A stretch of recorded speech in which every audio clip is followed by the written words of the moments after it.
Vamos a seguir hablando del atentado de la AMIA, de las reflexiones que merece esta situación que quedó sin justicia, por lo menos al momento. Vamos a seguir profundizando el tema y lo vamos a hacer de la mano de Pablo Soskin, es el presidente de la DAIA aquí en Entre Ríos. Muchísimas gracias, por venir al estudio para poder seguir charlando de esta reflexión que todavía merece, ¿no? La situación que se atravesó allá por el año 94.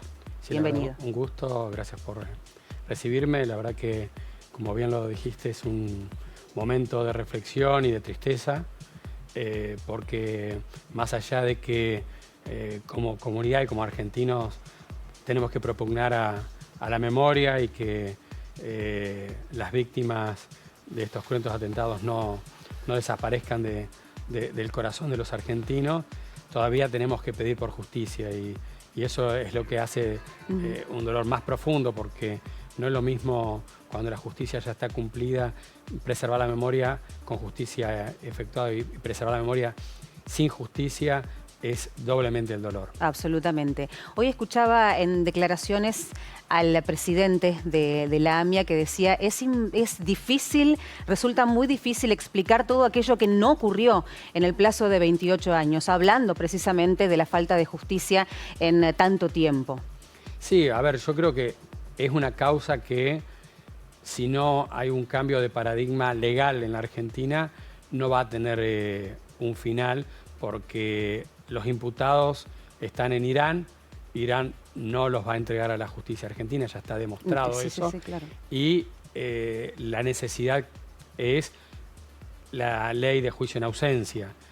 Argentina no tiene esa legislación, con lo cual no podemos juzgar a las personas sin no estar presentes. Entonces, un poco desde la DAIA pregonamos que el Congreso Nacional dé las herramientas para generar un juicio justo en ausencia y que los imputados puedan ser juzgados. Es la única forma que creemos que de este caso va a tener en algún momento un final, una cosa juzgada, como llamamos los abogados.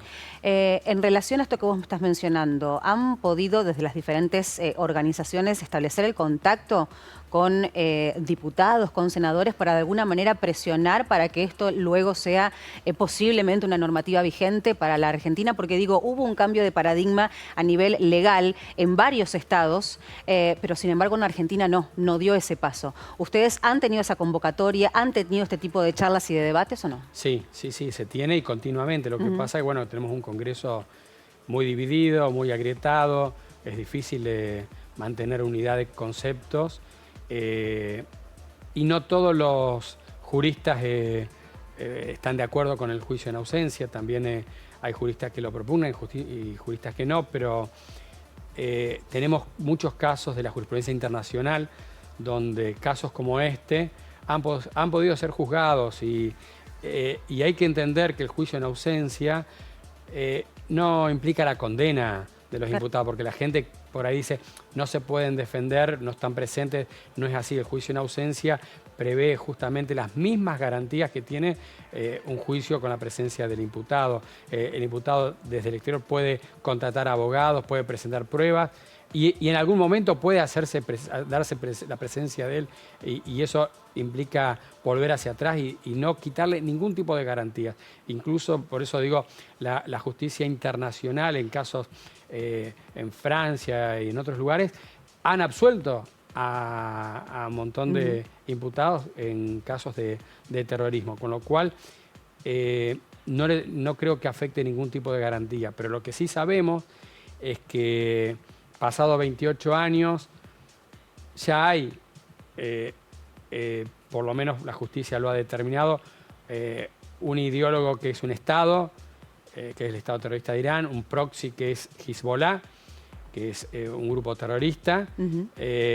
Faltan imputar a las personas, que ya están determinadas, ya están los nombres, están las alertas, pero aún las alertas sabemos nosotros que como son funcionarios y tienen credencial diplomática, pueden viajar por muchos lugares sin ser detenidos.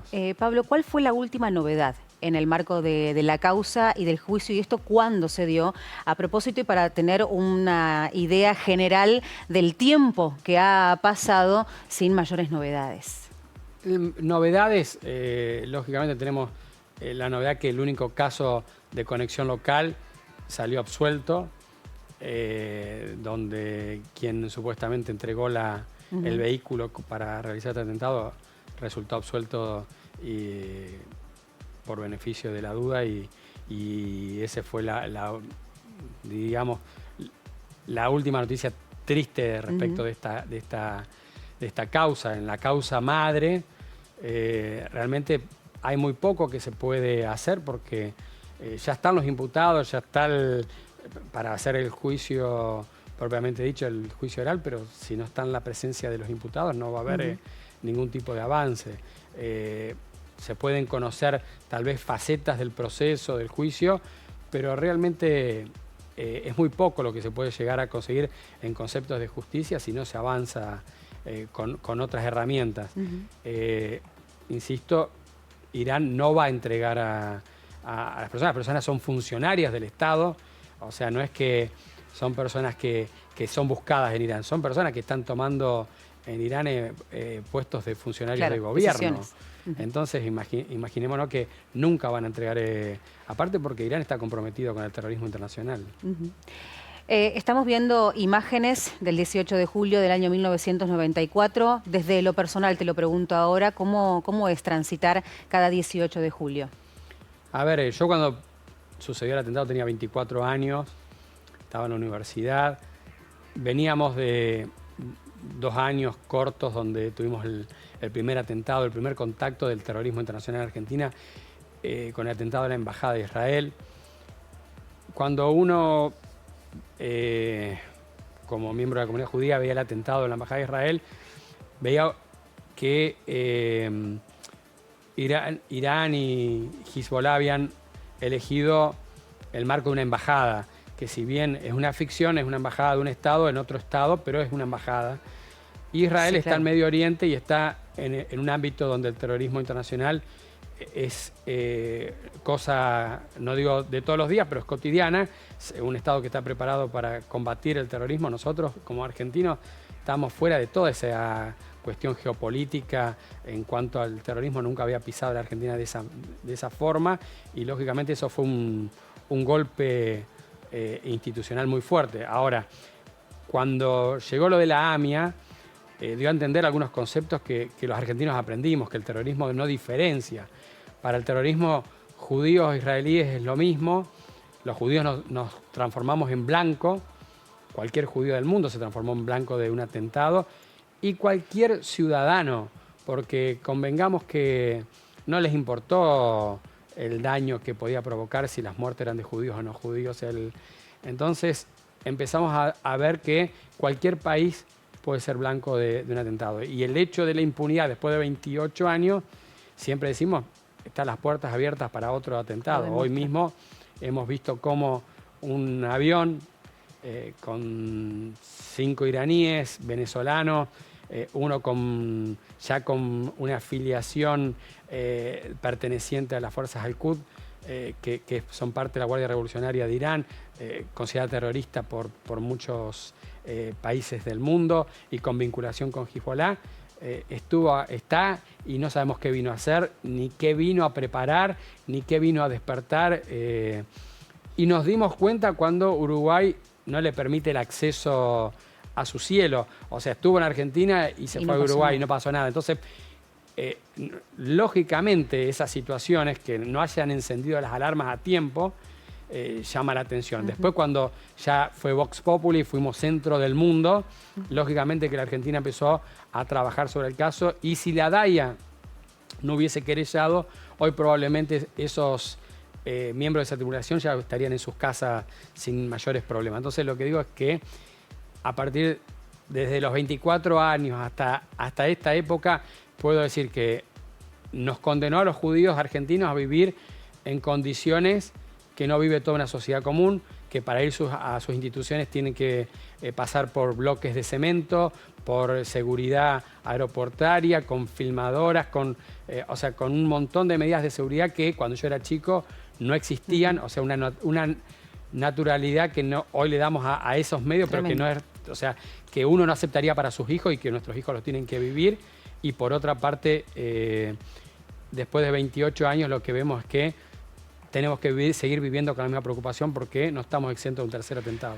Desde ya, muchísimas gracias, Pablo, por tu presencia aquí en estudio. Brevemente te quería consultar cuáles son las actividades que están previstas esta semana para recordar esta fecha. Nosotros el 20 a las 12:30 en la Plaza 1 de Mayo, en el monumento de las víctimas del atentado de la Embajada. El miércoles, este miércoles 20.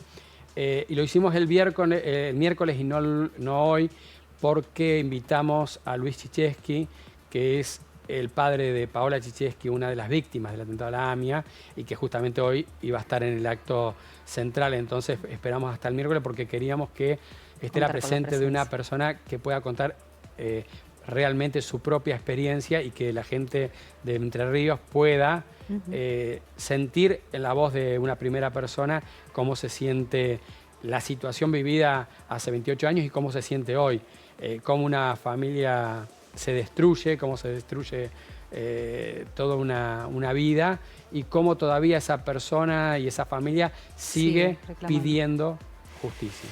Pablo Soskin, presidente de la DAI Entre Ríos, muchísimas gracias por tu tiempo y por el análisis que nos has brindado. Y gracias a ustedes por difundir, que es lo más importante. Muchas gracias. Buenas tardes. Nosotros recién compartíamos las actividades previstas en este marco aquí en la ciudad de Paraná, pero esta mañana también se desarrollaron actividades en la localidad de Concordia. Hasta allí nos vamos para repasarlas.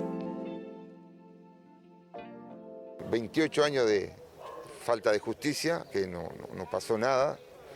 Y lamentable que tantos años ha pasado y todavía no sepamos bien qué pasó. Que se hizo tal confusión en la investigación que no sé qué pasó.